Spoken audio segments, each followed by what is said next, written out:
So hello everyone, आप सभी का स्वागत है इस लेक्चर में।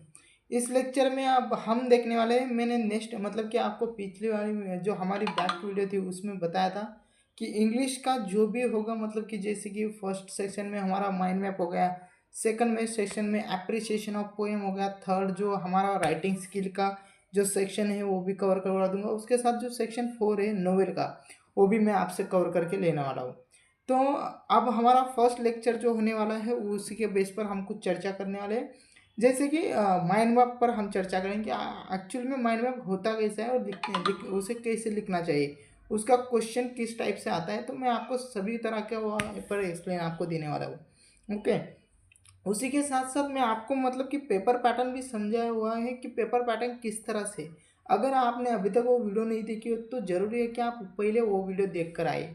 ओके। पहले वो वीडियो देख कर आए जिससे कि आपको अंडरस्टैंड होगा कि यार इंग्लिश का पेपर पैटर्न कैसे आता है, पेपर पैटर्न को कैसे समझाया जाता है। ओके। समझा जाता है तो आपको पेपर पैटर्न पहले समझना होगा सब कुछ, मतलब कि आपको पेपर पैटर्न में समझ आता है। ओके। अगर आप पेपर पैटर्न को समझ लेते हो कि सेक्शन 1 में ये आता है, सेक्शन 2 में ये आता है, सेक्शन 3 में आता है, सेक्शन 4 में मुझे क्या करना है, तो आपको मतलब कि सभी मतलब कि मतलब कि जो कन्फ्यूजन होते हैं, जो कि आजकल यूट्यूब पर बहुत ज़्यादा कन्फ्यूज वीडियो आ जाते हैं, वो खुद भी कन्फ्यूज होते हैं और दूसरों को मतलब कि आपको भी कन्फ्यूज कर देते हैं। तो उसी के साथ साथ मैंने आपका सभी मतलब कि जो कन्फ्यूजन है आपका मिटाया हुआ है, तो आप उसे देख सकते हो। ओके। और उसी तरह से मैंने आपको बताया कि सेक्शन 1 में आपको क्या करना चाहिए, सेक्शन 2 में आपको क्या करना चाहिए, सेक्शन 3 में और सेक्शन 4 में क्या करना चाहिए। ओके। तो ठीक है, एक बार सेक्शन 1 को रिवाइज कर देते हैं। सो अगर मैं सेक्शन 1 की बात करूँ तो सेक्शन 1 में हमें पता है कि सेक्शन 1 में क्या आता है कि सीन पैसेज आता है, जिस सीन पैसेज के ऊपर जो है हमें क्वेश्चन एक्टिविटीज आती है उसे सॉल्व करना पड़ता है। ओके। और मतलब कि कितने क्वेश्चन सीन मैसेज पर आते हैं। उसके बाद मतलब कि आप अगर बी में आ जाओ तो बी में आपको समरी राइटिंग आ जाती है, अनसीन पैसेज आता है, समरी राइटिंग आती है, माइंड मैपिंग आती है। तो अनसी मतलब कि समरी राइटिंग तो आप अनसीन पैसेज से कर ही लेते हो। पर बात रही है अब माइंड मैपिंग की। तो हम माइंड मैपिंग की मतलब कि माइंड मैपिंग को कैसे लिखना है उसे एक बार देख लेते हैं। ओके। सो ये आप पैटर्न अगर सेक्शन मतलब कि आप वो वीडियो नहीं देखे होंगे तो आपके लिए एक बार मतलब कि क्विकली रिवाइज करा देता हूँ सेक्शन 1 का मतलब कि जो पेपर पैटर्न है। तो सेक्शन 1 का पेपर पैटर्न अगर हम देखेंगे तो देखो पहले जो हमें आता है मतलब कि पहले जो आता है सीन पैसेज पर आता है। तो सीन पैसेज पर A1 A2 A3 ऐसे हमारे एक्टिविटीज हमें दिखने पड़ेगी सीन पैसेज पर। ओके। तो पैसेज के अंदर जो है A1 A2 A3। अब इस सीन पैसेज में मतलब कि क्या आता है, सीन पैसेज पर क्या आने वाला है। तो सीन पैसेज में जो भी आपके 8 चैप्टर है उसी के मतलब कि उसमें से एक चैप्टर जो है आपका उसमें आएगा, क्वेश्चन में आएगा। तो आपको मतलब कि आप रीड कर सकते हो, 8 चैप्टर आप रीड कर सकते हो। अगर वो मतलब कि चैप्टर रीड करना नहीं पॉसिबल हो रहा तो आप जो है मतलब कि ऊपर ऊपर से रीडिंग लगा सकते हो। अगर आपने लेक्चर किए होंगे मतलब कि आपके स्कूल को मतलब कि आपके कॉलेजों में जो लेक्चर हुए अगर वो अटेम्प हो गए, रनिंग नोट्स हो गए, तो आपका काम बहुत ईजी हो जाता है। पर आप मतलब कि कोई बड़ी बात नहीं है, आप लेक्चर मतलब कि वो पैसेज जब आपके हाथ में आता है तो उसे रीड करके भी आप क्वेश्चन इजीली सॉल्व कर पाते हो। ओके। सो जिसे करना होगा तो 8 चैप्टर को रिवाइज कर लीजिए जिससे कि उसे इजी जाएगा क्वेश्चन सॉल्व करने में पेपर के टाइम में।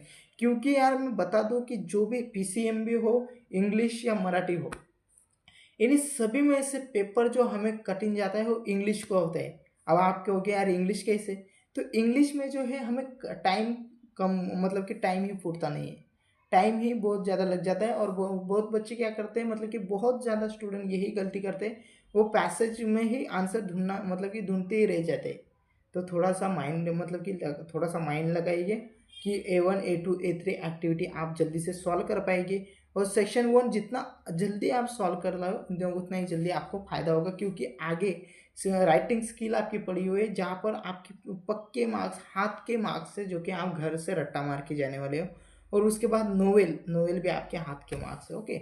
सो उसके बाद हम बात करेंगे A4 जो एक्टिविटीज़ आने वाली है वो पर्सनल रिस्पॉन्स, हमें पर्सनल रिस्पॉन्स। देखो मैं अभी भी आपको समझ गए मतलब कि आप ही आपको बता रहा हूँ आप जो है सीन पैसेज ऊपर के क्वेश्चन पक्के मार्क्स।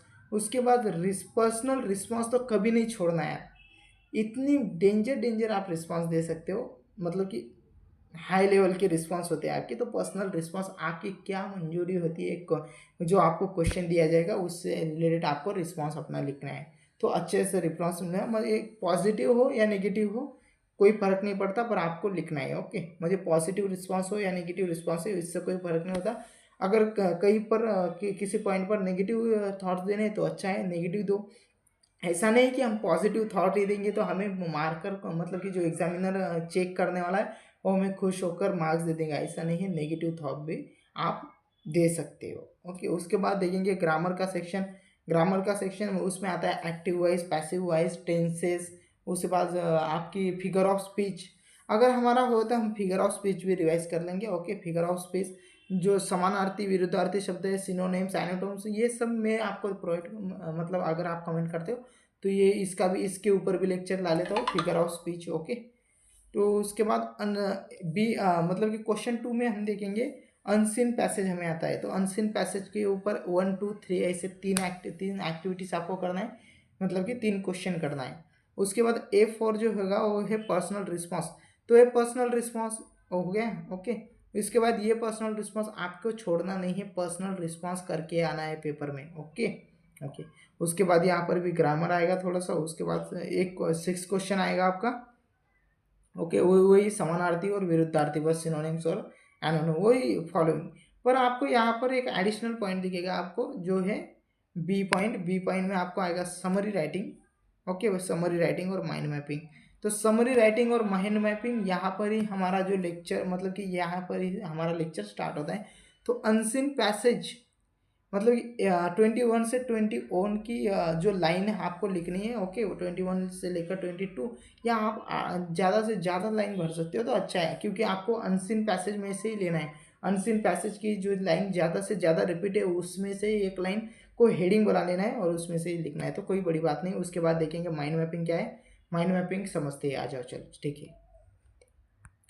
पहले देखते हैं कि माइंड मैपिंग समझते हैं।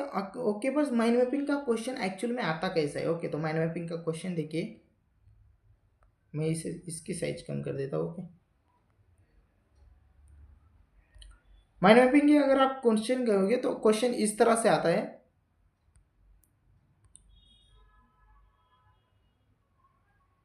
ओके, सो क्वेश्चन इस तरह से आता है कि prepare the mind map on the effect of music on the human life.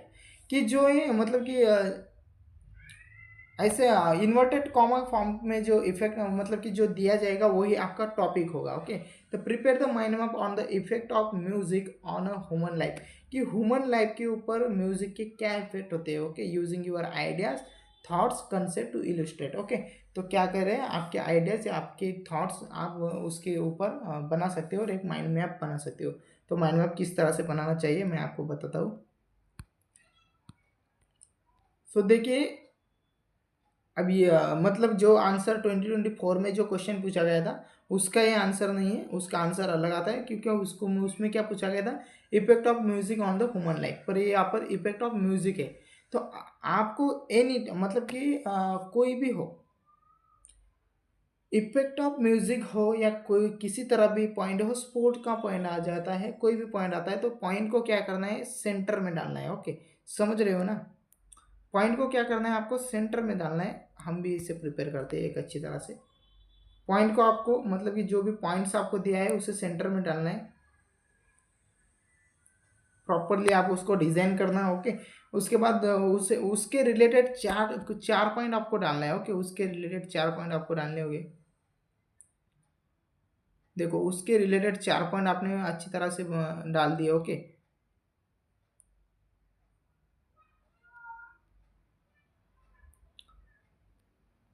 ये हो गए हमारा मिनी पॉइंट। ओके, चल ठीक है।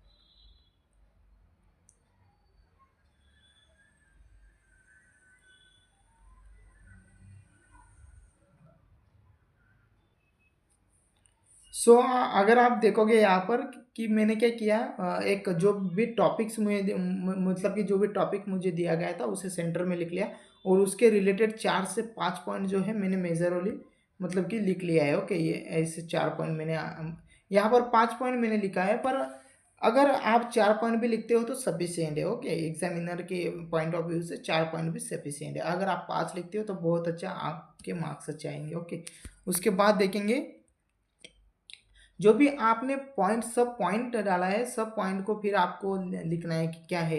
इफेक्ट ऑफ बॉडी, तो बॉडी पे active, okay, activate the part of the brain. तो इफेक्ट ऑफ बॉडी मतलब ये बॉडी पे क्या इफेक्ट होते हैं, तो वो एक्टिवेट करता है अपने ब्रेन के पार्ट को। Improve brain function, brain function को इम्प्रूव करता है। इम्प्रूवमेंट, तो इम्प्रूवमेंट कैसे आ सकता है, तो इम्प्रूवमेंट आ सकता है तो हमारी जो टेम्पोरल लर्निंग है, लर्निंग में इम्प्रूवमेंट आता है। न्यूरोजेनेसिस, न्यूरोजेनेसिस में थोड़ा इम्प्रूवमेंट आ सकता है। उसके बाद impact human behaviour, human behaviour में इम्पैक्ट आता है, मतलब रिड्यूस स्ट्रेस, रिड्यूस होता है, रिड्यूस द पेन, और उसके बाद reduce, okay, symptoms of the depression. Okay, the depression जो है रिड्यूस हो सकते हैं। उसके बाद इफेक्ट ऑफ माइंड, माइंड में क्या होता है, तो माइंड रिलैक्स होता है और रिफ्रेश होता है। ओके, तो इस तरह से आपको कुछ बड़ी बात नहीं है, आप कर सकते हो। उसके बाद तो मैंने आपको बताया कि माइंड मैप आपको क्या करना है, जो भी टॉपिक आपको दिया हुआ है फर्स्टली उसे लिखना है। उसके बाद उसके रिलेटेड जो भी फर्स्ट आइडिया हमें आता है वो लिखना है, सेकंड आइडिया, थर्ड आइडिया और फोर्थ आइडिया। फिर हमें इसे एक्सप्लोर करना है। फर्स्ट आइडिया को हम जितना एक्सप्लोर कर सकते हो उसे एक्सप्लोर करें। उससे 3 से 4 पॉइंट आप लिख सकते हो, इससे 3 पॉइंट आप लिख सकते हो, इससे 3 पॉइंट आप लिख सकते हो।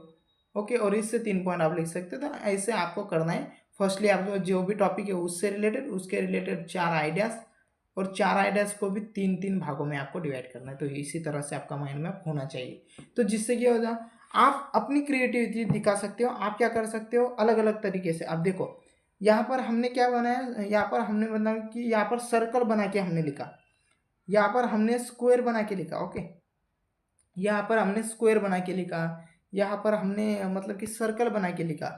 अब यहाँ पर मैंने मतलब कि यहाँ पर थोड़ा सा अलग, ओके, यहाँ पर इलिप्स फॉर्म में लिखा, यहाँ पर अलग ही शेप में लिखा। तो ये क्या है, ये आपकी क्रिएटिविटी है। यहाँ पर आपकी क्रिएटिविटी, इससे मतलब कि एग्जामिनर जो देखता है उसे दिखता है कि यार जो बच्चा मतलब कि जो स्टूडेंट है वो क्या है, एक क्रिएटिव है। ओके, तो अच्छी तरह से क्रिएटिव कर रहा है, तो इसके भी मार्क्स आपको दिए जाते हैं क्रिएटिविटी दिखाने के। ओके, तो एप्टीट्यूड मतलब कि नेक्स्ट देखेंगे। ओके, तो पेज पर देखते हैं। सो ये देखो, ये कैसा भरा भरा दिख रहा है। तो इसी तरह से आपको माइंड मैप आपका लिखना है कि थोड़ा सा कुछ ना कुछ उसमें दिखे कि यार नहीं है, कुछ नहीं, मेहनत हुई है, कि मतलब कि मेहनत करी हुई, ऐसा कुछ दिखना चाहिए। तो benefits of the sport and the games, तो गेम्स के बेनिफिट्स और मतलब कि स्पोर्ट और गेम्स के बेनिफिट्स क्या होता है, तो पर्सनल इंप्रूवमेंट होती है, फिजिकल बेनिफिट्स होते हैं, मेंटल बेनिफिट्स होते हैं और सोशल बेनिफिट्स होते हैं। तो पर्सनल डेवलपमेंट में क्या आता है, develop the time management skill, time management skill आता है। ओके, तो बूस्ट द कॉन्फिडेंस, डिसिप्लिन आ जाती है।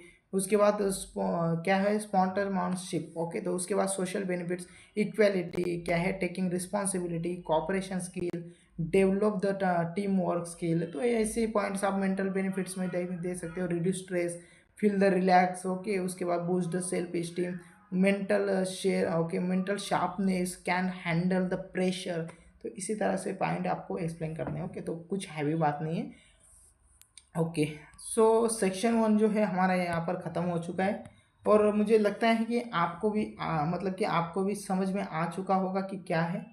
ओके, सो आज के लिए ये मतलब कि ये इस वीडियो में माइंड मैप का जो भी पॉइंट होगा, जो भी रिलेटेड आपकी इंक्वायरी होगी, आप कमेंट सेक्शन में डाल सकते हो। और मैंने पूरी कोशिश की है आपको मतलब कि आपकी जितने भी माइंड मैप के रिलेटेड क्वेश्चन होंगे वो आपका सॉल्व हो सकता है आपसे। ओके, उसके बाद मैंने आपको 2024 की क्वेश्चन पेपर भी दिखाई कि क्वेश्चन पेपर में किस तरह से क्वेश्चन आता है, और किस तरह से आपको मतलब कि जो भी क्वेश्चन आता है वो क्वेश्चन में से वो पॉइंट लिखना है, और उस पॉइंट में के आपके 4 आइडियाज़ लिखने हैं, और वो 4 आइडियाज़ को आपको क्या करना है और डीप में एक्सप्लेन करना है, एक्सप्लोर करना है। ओके, सो इसी तरह से मैंने आपको बता दिया है।